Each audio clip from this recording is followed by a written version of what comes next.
기도하시겠습니다. 주님, 해는 길어지고 햇살은 따뜻해지며 코끝으로 실려오는 꽃바람 냄새에 살아계신 하나님의 임재를 느낍니다.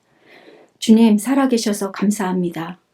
그 살아계신 하나님이 우리를 자녀 삼아주셔서 또한 감사합니다. 주님, 사순의 시간을 건너가고 있는 시간입니다. 주님의 고통이 있어야만 부활의 은혜를 우리가 누릴 수 있기에 우리는 잔인하게 주님의 십자가를 기다리고 있습니다. 그러나 우리를 사랑하셔서 기꺼이 십자가를 지신 예수님의 그 사랑을 감사드리며 그 은혜가 없이는 살아갈 수 없는 존재임을 오늘도 절절히 고백합니다.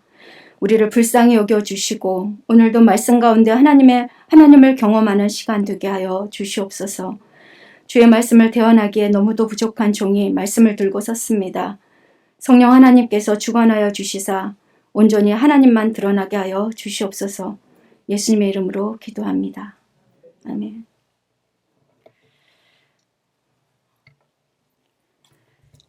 우리가 인생을 살아가다 보면 각자의 삶 속에서 고난과 고통들을 만날 수 있습니다. 아마 평생 고난이 없이 사는 사람은 없을 것입니다. 그러나 너무 큰 고통과 고난이 닥쳐올 때면 하나님을 원망하거나 또는 하나님이 없다고 느낄 때가 있습니다. 하나님이 계시다면 어떻게 사랑하는 자녀에게 이렇게 커다란 고통을 주실 수 있을까 하는 생각에 원망의 마음이 들고 또 이것이 커지면 불신이 되기도 합니다. 그러나 다른 한편으로는 이 고난과 고통이 하나님을 만나는 통로가 되기도 합니다. 역경이 주님으로부터 멀어지게 만들기보다는 오히려 더 그분께 가까이 가고 그분을 강하게 붙들고 또 의지하게 되면서 진정으로 하나님을 만나는 경험을 하게 되는 것이죠. 그러므로 고통과 고난은 하나님을 인격적으로 만나게 하는 그러한 통로임을 경험해 보신 여러분들도 잘 아실 것입니다. 창세기에서 선악과 사건 이후로 죄로 몰락한 인간의 세계는 구약 성경과 또 지혜서, 시편에 걸쳐 상당 부분 그 시련에 관한 기도가 많이 나오고 있습니다. 아마 창세기부터 구약 성경 모든 과정을 읽어보시면 거기에는 하나님께 간구하는 기도들, 고통의 기도들, 또 고통에 대한 호소라든지 또 부당한 고난에 대해서 하나님께 마치 따지는 것 같은 그런 기도들이 상당히 많이 나오고 있어요. 우리가 살아가면서 사업에 대한 실패, 또 질병의 고통, 관계의 단절로 인해 상처받은 것들, 또 억울한 음모와 음해로 인해 고통당하는 일들, 실패와 추락 등으로 인간의 삶은 참 많은 고통과 염려를 빼놓고는 말할 수 없을 정도로 우리 인간과 함께 공존하고 있다라고도 말할 수 있습니다. 그런데 우리가 성경을 자세히 살펴보면 하나님은 우리에게서 그 고난과 고통 가운데서 온전한 기쁨을 주기 위해서 그대로 그냥 우리를 고통과 고난 가운데 두시지 않으셨다라는 것을 우리가 알 수 있습니다. 하나님은 십자가의 고통과 고난을 통해 우리 인류를 구원해 주시려는 그런 계획을 갖고 계셨다는 것을 알 수 있습니다. 십자가에서 죽음의 고난이 있어야만 부활이 있듯이 부활은 죽은 자가 부활할 수 있는 거잖아요. 죽음이 있어야만 부활이 있는 거죠. 산 자에게는 부활이 없는 것이잖아요. 우리 삶 가운데 있는 고난과 고통을 세상적 방법이 아닌 예수님과 함께 통과해냈을 때 우리가 느낄 수 있는 그 부활의 기쁨을 느끼는 것처럼 특별하고도 가슴에 사무치는 그 기쁨을 예수님과 함께 느낄 수 있도록 또 그 길을 열어주신 것이 바로 하나님이십니다. 그런데 우리가 고난을 만났을 때 이런 사실은 너무 잘 알고 있지만 고난을 만났을 때 들어지는 생각이 있습니다. 지금 내가 만나고 있는 이 고난은, 이 고통은 과연 나에게 정당한가입니다. 내가 왜 고통을 받고 있지? 내가 왜 이 고난을 만나고 있지? 사실 저는 이유 없는 고난에 대해서 하나님께 의문을 품었던 적이 굉장히 많았던 것 같아요. 성경 안에서는 인간에게 나타나는 고난의 형태를 세 가지 양상으로 말하고 있습니다. 오늘 함께 읽은 시편 31편 9절부터 16절에는 그 모든 양상이 다 들어 있습니다. 그 먼저는 공의의 심판으로서의 정당한 고난을 말하고 있어요. 그것은 죄로 말미암은 고난입니다. 우리가 고난당하는 결과는 인간이 스스로 저지른 죄에 대한 결과물을 우리가 받는 것으로 고난을 받을 수 있습니다. 창세기 1장에서 3장은 세상에 고난은 인류가 하나님께 등을 돌린 원죄의 결과라고 말합니다.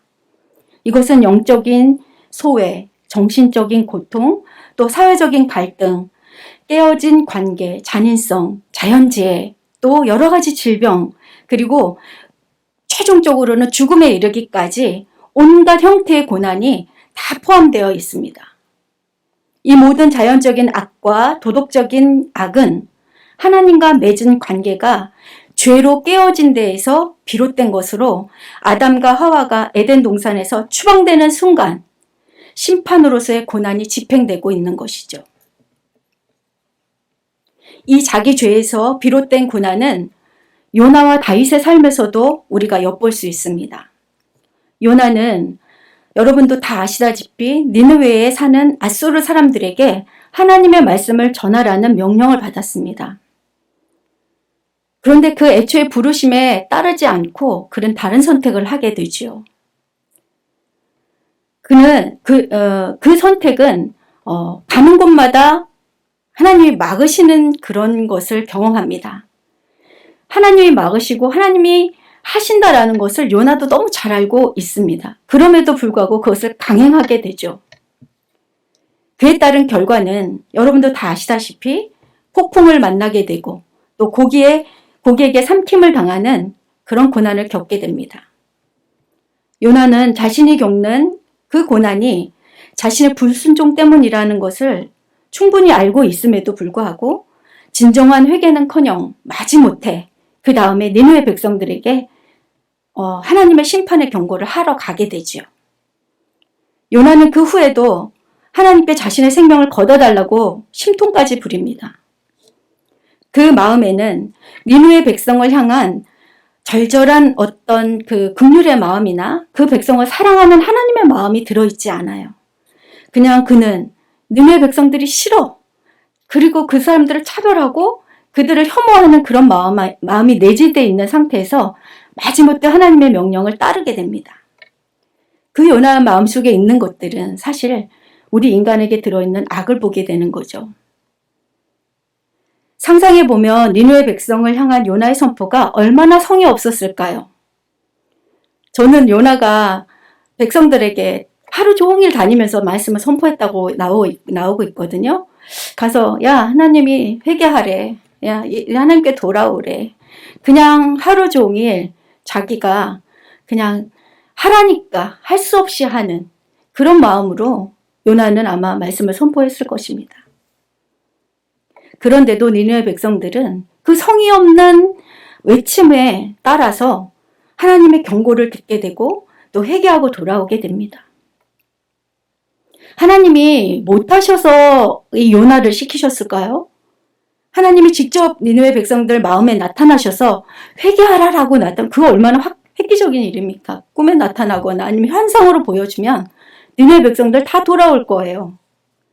그러나 하나님은 이 일을 요나에게 맡겨주셨습니다.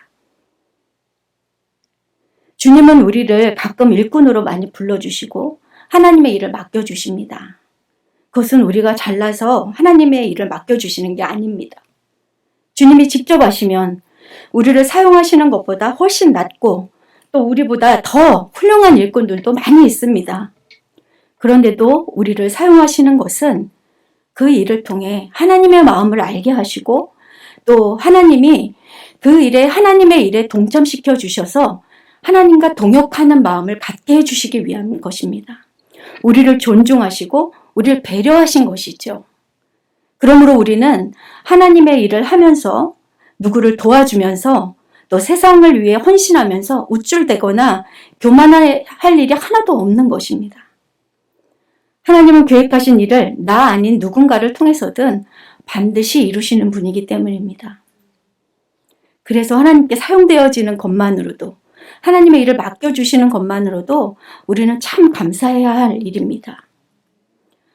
이렇게 불손한 죄인임에도 불구하고 하나님은 요나를 사용하시고 또 그 사용의 목적을 이루시고 나서도 투덜거리고 또 죽여달라 또 하나님 나는 덥다 막 이렇게 불평하는 요나에게 박넝쿨까지 금세 만들어서 또 그 해를 피하게 해주시고 또 그 다음에 그 박넝쿨이 말라 비틀어지니까 또 다시 죽겠다 하고 그런 변덕스러운 그 요나를 하나님이 얼마나 사랑하시는지 그 요나의 말씀만 보아도 알 수 있습니다. 변덕스럽고 이기적인 인간을 깨우치시면서 인간을 사랑하시는 하나님의 마음을 엿볼 수 있는 것이죠. 이와 같이 우리가 지은 죄의 결과가 고난과 고통으로 따라올지라도 결국으로는 하나님의 품속으로 들어오라 하시면서 하나님은 사랑으로 그 길을 열어주심을 알 수 있습니다. 다윗도 마찬가지입니다. 그의 삶이 무너졌을 때 그 사태를 불러온 죄가 있었던 것이죠. 다윗은 하나님의 법을 어겼습니다. 다른 이의 아내인 밧세바와 부정을 저지르고 그것도 모자라 그 남편을 죽음으로 몰아넣은 것입니다. 그러자 그 사이에 태어난 아들은 죽게 되고 자식에게 쫓기는 일을 당하고 또 왕의 자리까지 위태로워졌을 때 그는 경고의 이야기를 듣게 됩니다. 그러자 다윗은 즉각 회개하고 다시 하나님께로 돌이키게 되죠.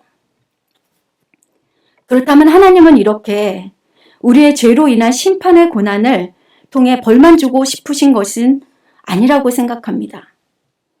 바울은 이 심판이 하나님이 우리를 버리셨다는 뜻이 아니라고 말합니다. 오히려 세상에 대한 주님의 심판에는 고난을 통해 세상을 구원할 하나님의 계획을 품고 계셨다라는 것을 말해주고 있어요.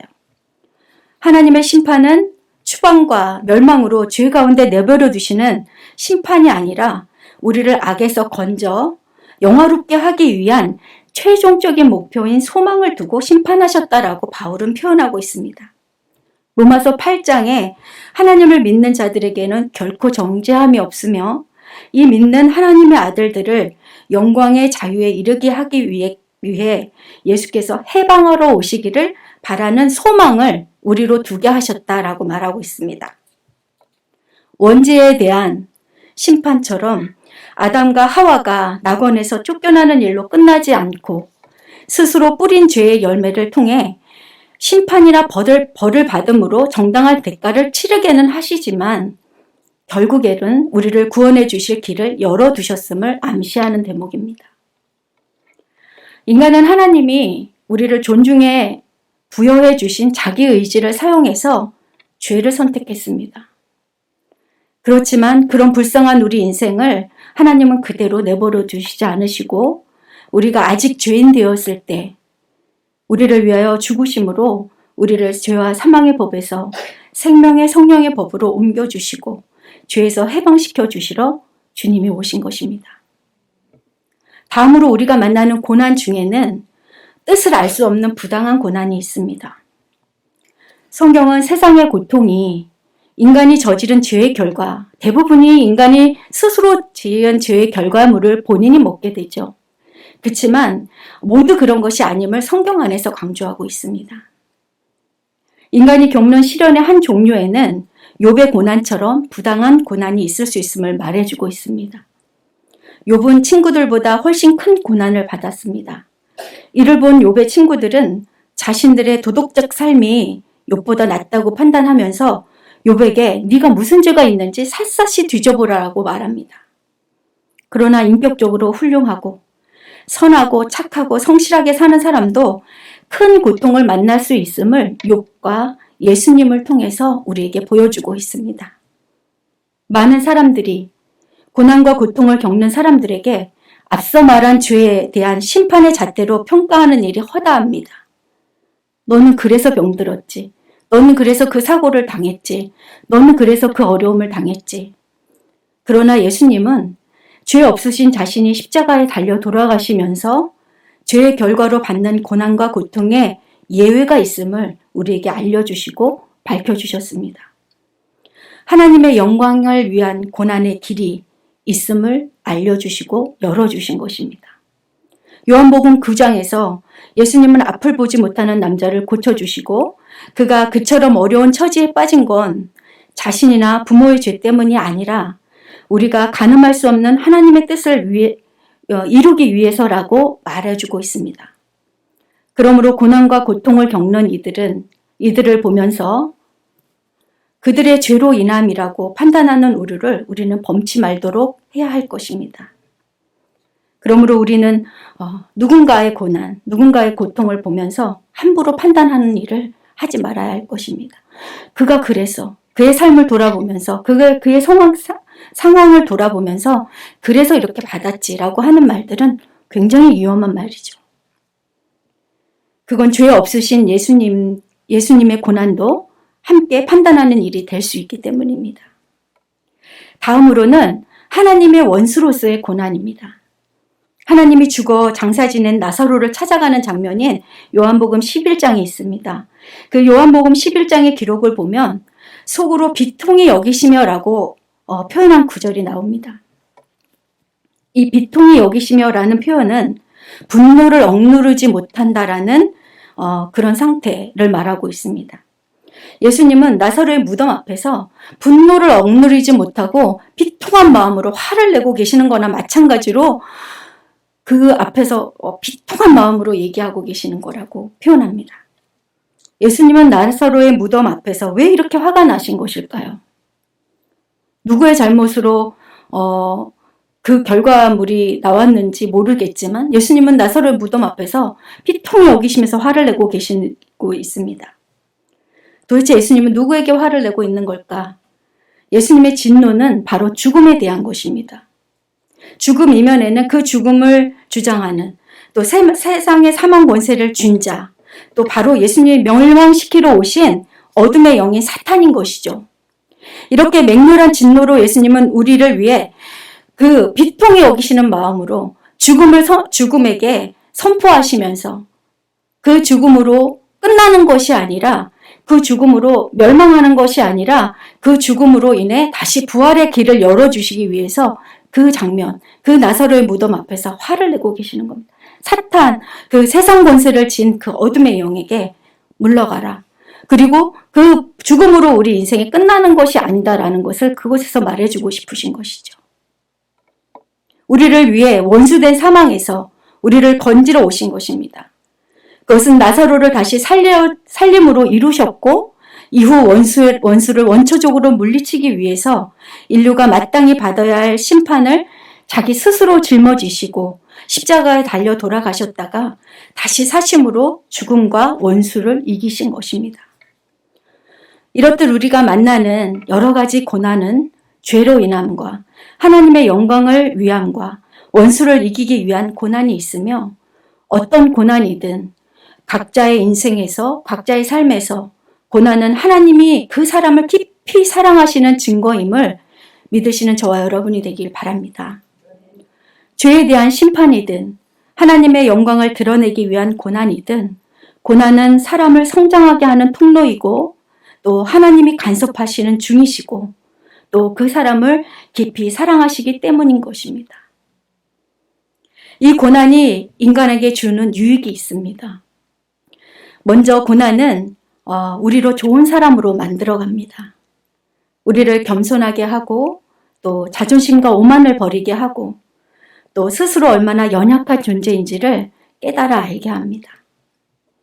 모든 것이 완벽하게 준비되고 완벽하게 계획하고 한치 오차도 없을지라도 여호와께서 집을 세우지 않으시면 세우는 자의 수고가 헛되며 여호와께서 성을 지키지 아니하시면 파수꾼의 경상함이 허사가 되는 것처럼 인간의 완벽은 하나님께 맡겨드려야 안전하게 되는 것입니다.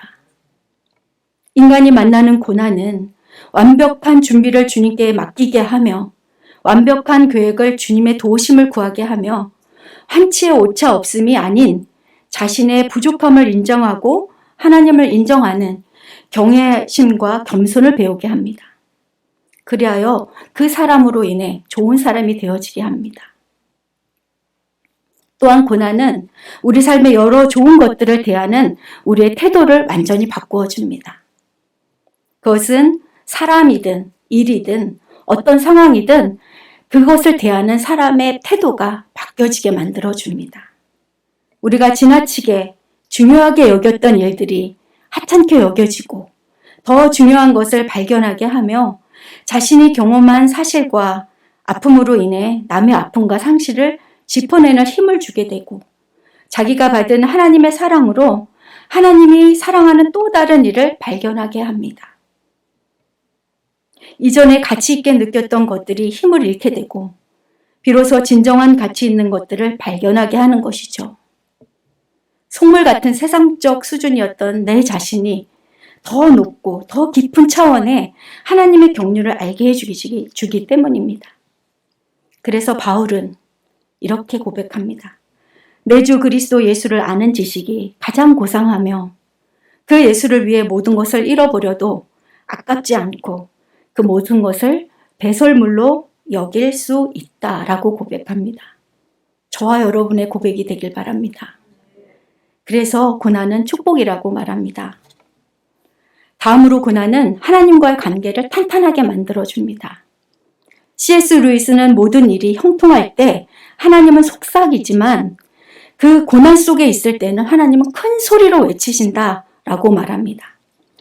우리가 고난 중에 있을 때 하나님은 비상사태가 되는 거죠. 때때로 고난은 하나님과 우리 관계를 시험하게 합니다. 고난은 하나님과 삶에 대해 너무 분노한 나머지 기도할 소망마저 놓아버리게 하기 때문입니다. 그러나 다른 한편으로는 고난으로 인해 그분과 나누는 거룩한 우정을 더 깊이 있게 만드는 자원이 되는 것도 사실입니다. 모든 일이 평탄하게 돌아갈 때는 내가 사랑하는 분이 하나님인지 아니면 하나님이 베풀어 주신 일들인지 알 수가 없습니다. 그저 그냥 감사하고 그냥 은혜로운데 하나님과의 관계가 어떤지는 사실 잘 모르게 되죠.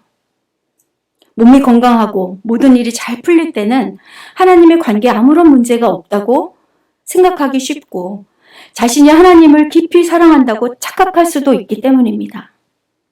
그러나 잘 해주시는 사람을 사랑하는 일은, 나에게 잘 대해주는 사람을 사랑하는 일은 누구나 할 수 있는 일입니다. 하지만 고난 가운데 만나는 하나님은 내가 가진 마음 저 밑바닥에 불순물을 흩어 끌어올리게 합니다. 나의 본질을 만나게 하고 나의 밑바닥을 보게 하고 또 나의 악과 더러운 죄악까지 다 만나게 하죠. 그리고는 하나님을 향한 믿음이 정말인지 확인하게 하는 불순물을 거르는 작업을 거치게 되게 합니다. 출구를 찾을 수 없는 막다른 골목으로 몰아넣는 것 같은 고난 가운데서 오로지 하나님께만 기도하게 하며 하나님만 만날 수 있는 시간을 갖게 하며 그때가 바로 고난의 청 가운데 있게 하셔서 내가 오로지 바라볼 분은 하나님뿐이 없다라는 것을 경험하게 해주시죠. 그곳에서 하나님께 단단히 붙어 있어서 그분의 옷자락을 놓치지 않는다면 우리가 상상할 수 없는 방법으로 하나님은 고난을 벗어나게 하실 것입니다. 손바닥 뒤집듯이 순식간에 문제를 해결받는 놀라운 경험들을 경험하게 될 것입니다. 그래서 고난을 통과할 때 하나님과 맺은 사랑의 관계가 이전과는 더 말할 수 없이 깊어지고 이전과는 더 순수해지고 또 그때 나의 믿음의 현 주소를 알 수 있는 그런 시간이 되는 것이죠. 마지막으로 고난을 통과하지 않고는 고통스러운 누군가를 위로할 수 없습니다. 그런 마음을 가질 수도 없습니다. 역경은 고난을 당하는 다른 사람들에게 깊은 연민을 품게 하기 때문입니다. 어려움을 겪어보지 않고는 고난당한 자의 슬픔을 절절히 이해할 수 없기 때문입니다. 얼마 전 암 진단을 받고 투병 중이시던 선교사님이 저에게 안부의 연락을 물어오셨어요. 그러면서 한번 만나서 밥 같이 먹자 이렇게 말씀하시더라고요. 본인이 이전에는 몰랐지만 본인이 아프고 나서 보니까 예전에 그런 경험을 했던 제가 생각났던 것 같아요. 저는 그저 제 자체가 그분에게 위로가 되고 위로 말을 건넬 수 있는 자격이 되고 또 제 위로는 그분에게 힘이 되었습니다. 그리고 건강한 지금 저의 모습을 보며 그분은 소망을 얻게 되는 것이죠. 역경과 고난을 제대로 통과해낸 사람이 마음이 딱딱해지지 않는다면 그 역경은 지혜를 빚어내며 누군가의 소망이요 위로가 되기 때문입니다. 여러분 중에는 아직 끝나지 않은 코로나 시간을 건너오면서 많은 이야기들이 쌓였을 것입니다. 여러분 중에는 육체의 아픔과 내면의 상처로 인해 슬프고 힘든 시간을 건너온 사람들이 있을 것입니다. 또 여러분 중에는 비록 자신이 잘못되고 어리석은 판단으로 얻어진 결과인 고난을 만났지만 주님 손 붙들고 그분의 은혜로 회복받고 용서받은 기억이 있을 것입니다. 이렇듯 저와 여러분 모두는 누군가에게 또 다른 치유자가 될 수 있으며 또 다른 위로자가 되고 또 다른 빛이 되어줄 수 있는 사람들인 것입니다. 고난은 치유자가 되게 하며 슬픈 사람들을 위로할 폭넓은 통찰을 갖게 하기 때문입니다. 바울은 고린도 후서 1장 3절에서 7절에 고난이 주는 깨달음을 가지고 다른 사람들을 위로했습니다. 고통 속에 있는 자들을 격려하고 그들과 고난이 주는 깊은 위안에 대해 나누었습니다. 시련을 겪는 이들의 위로는 또 다른 고통 속에 있는 사람들에게 끝없이 이어지기 때문입니다. 그러므로 우리 그리스도인과 교회는 풍성한 위로의 공동체가 되어줘야 되며 또 역경을 이겨내고 지나는 이들이 끊임없이 지원을 얻을 수 있는 장소이고 그런 사람들이어야 합니다. 조지 맥도날드는 인간의 고난을 면해주기 위해서 예수 그리스도가 온 것이 아니라 그들의 고난이 주님의 고난과 같게 되게 하시려고 그는 십자가에 죽으시고 고난을 받으셨다라고 표현합니다. 우리는 우리가 겪는 것과 똑같은 슬픔과 고난을 겪으시려고 지금 우리에게로 걸어 나오시는 예수님으로 인해 우리의 고난을 통과할 수 있을 것입니다. 이사야 43장 2절에서 3절에 보면 내가 물 가운데 지날 때에 내가 너와 함께 할 것이라. 강을 건널 때에 물이 너를 침몰하지 못할 것이며 내가 불 가운데로 지날 때에 타지도 아니할 것이며 불꽃이 너를 사르지도 못하리니 대저 나는 여호와 내 하나님이요 이스라엘의 거룩한 이요 내 구원자임이라 하셨습니다. 그 뒷절을 읽어보시면 모든 민족과 모든 나라를 팔아 너를 샀다라고 하는 표현이 나옵니다. 우리는 그러한 존재입니다. 하나님은 우리가 고난을 통과하고 있을 때 그냥 지켜보고 계시는 것이 아니라 함께 통과해 주신다는 것입니다. 예수님을 믿고 그분 안에 머물면 불이 금을 재련하듯이 고난은 우리의 인격을 다듬어 줄 것입니다. 이것이 바로 우리 삶에서 만나는 고난을 예수님과 함께 통과하는 것이죠. 우리의 숨은 감정을 헤아릴 만큼 우리가 어려움을 당할 때 가장 먼저 기댈 수 있는 분이 바로 그분이기 때문입니다. 우리가 마땅히 들어가야 할 풀무불인 십자가에 주님이 대신 들어가신 덕분에 우리는 구원을 받았습니다. 이것이 바로 복음입니다. 그 고난과 고통을 해결하시기 위해 그 주님은 지금 십자가의 길을 걸어 우리에게 오고 계십니다. 우리는 이 복음을 잊지 말고 날마다 감사함으로 우리가 만나는 고난과 고통을 주님과 함께 걸어가시기를 권면드립니다. 그리하여 우리가 만나는 고난과 고통을 예수님과 함께 잘 통과하셔서 늘 승리하는 삶 사시기를 주님의 이름으로 축복합니다. 기도하시겠습니다.